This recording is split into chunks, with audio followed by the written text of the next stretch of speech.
ഈശോ മിശിഹായ്ക്ക് സ്തുതിയായിരിക്കട്ടെ. ഈശോയിൽ സ്നേഹമുള്ളവരെ, ഉൽപ്പത്തി പുസ്തകം 1-ാം അധ്യായം 1-ാം തിരുവചനത്തിലൂടെ നാം കടന്നു പോകുമ്പോൾ, ആദിയിൽ ദൈവം ആകാശവും ഭൂമിയും സൃഷ്ടിച്ചു. ഭൂമി രൂപരഹിതവും ശൂന്യവുമായിരുന്നു. ആഴത്തിന്റെ മുകളിൽ അന്ധകാരം വ്യാപരിച്ചിരുന്നു. ദൈവത്തിന്റെ ചൈതന്യം ജലത്തിന് മീതെ ചലിച്ചുകൊണ്ടേയിരുന്നു. ദൈവത്തിന്റെ ചൈതന്യമാകുന്ന പരിശുദ്ധാത്മാവ് ചലിക്കുന്നതാണ്, ചലിപ്പിക്കുന്നവനാണ്. Praise the lord. ശിഷ്യന്മാർ പെന്തക്കോസ്ത ദിവസം ഒന്നിച്ചായിരുന്നപ്പോൾ അവരുടെ മേൽ കൊടുങ്കാറ്റ് കടന്നു വന്നു. കാറ്റ് എല്ലാവർക്കും ആശ്വാസം നൽകുന്നതാണ്. അമിതമായി ചൂടനുഭവിക്കുന്നവർക്ക് ഇളംകാറ്റ് വളരെയേറെ ആശ്വാസപ്രദമാണ്. വ്യഗ്രചിത്തരായിരിക്കുന്ന മനുഷ്യർക്ക് സ്വസ്ഥതയില്ലാതെ വരുമ്പോൾ, BP കൂടുമ്പോൾ, ചില രോഗപീഠകളിലൊക്കെ ആയിരിക്കുമ്പോൾ അവർ മനസ്സിൽ ആഗ്രഹിക്കുന്ന പലതും പ്രാവർത്തികമാക്കുവാൻ സാധിക്കുകയില്ല. നിരാശരായിരിക്കുന്നവരെ പ്രത്യാശയിലേക്ക് നയിക്കുവാൻ, പ്രതീക്ഷയിലേക്ക് നയിക്കുവാൻ, നന്മ ചെയ്യുവാൻ പരിശുദ്ധാത്മാവ് നമ്മൾക്ക് പ്രചോദനം നൽകും.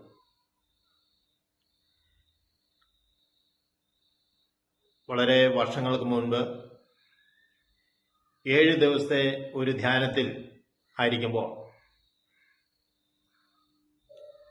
ധ്യാനങ്ങളിൽ പങ്കെടുക്കാൻ വന്ന പലരും 7-ാമത്തെ ദിവസം തന്റെ ദൈവാനുഭവം പങ്കുവയ്ക്കുകയുണ്ടായി. അനേകർക്ക് രോഗസൗഖ്യങ്ങൾ ലഭിച്ചു. ചിലർക്ക് സ്വർഗീയമായ ദർശനങ്ങൾ ലഭിച്ചു.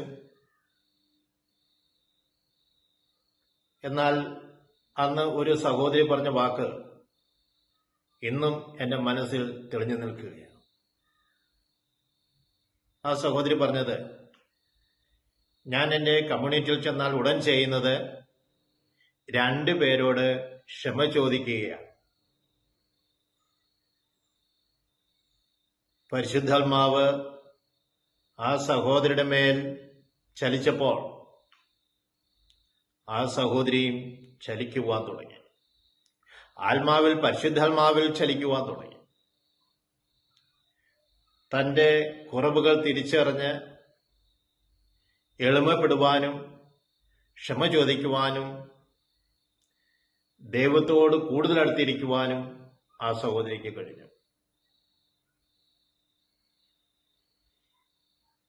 പലപ്പോഴും പലർക്കും ഒന്ന് എളിമപ്പെടുവാനോ ഒന്ന് ക്ഷമ ചോദിക്കുവാനോ സാധിക്കാത്ത സാഹചര്യങ്ങളുണ്ടാകാം. എന്നാൽ വലിയ കൊടുങ്കാറ്റടിക്കുമ്പോൾ ചില മരങ്ങളൊക്കെ കടപുഴകി വീഴുന്നത് നമ്മൾ കണ്ടിട്ടുണ്ട്.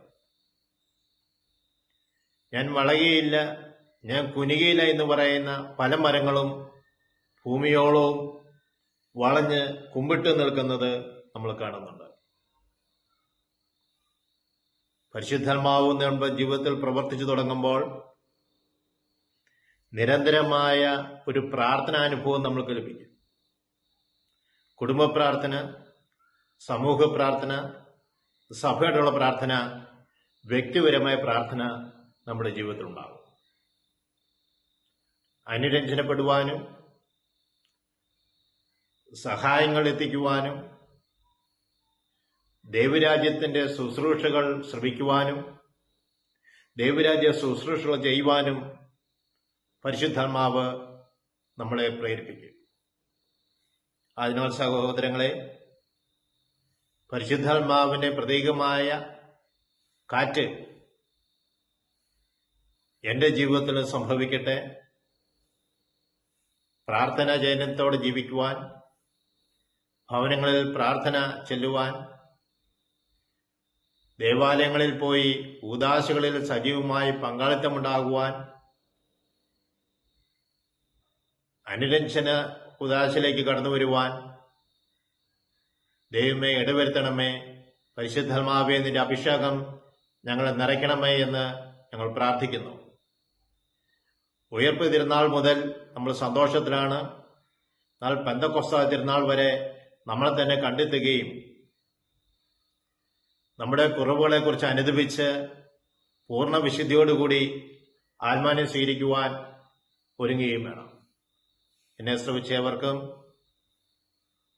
യേശുവിന്റെ നാമത്തിൽ നന്ദി. ഈശോ മിശിഹായ്ക്ക് സ്തുതിയായിരിക്കട്ടെ.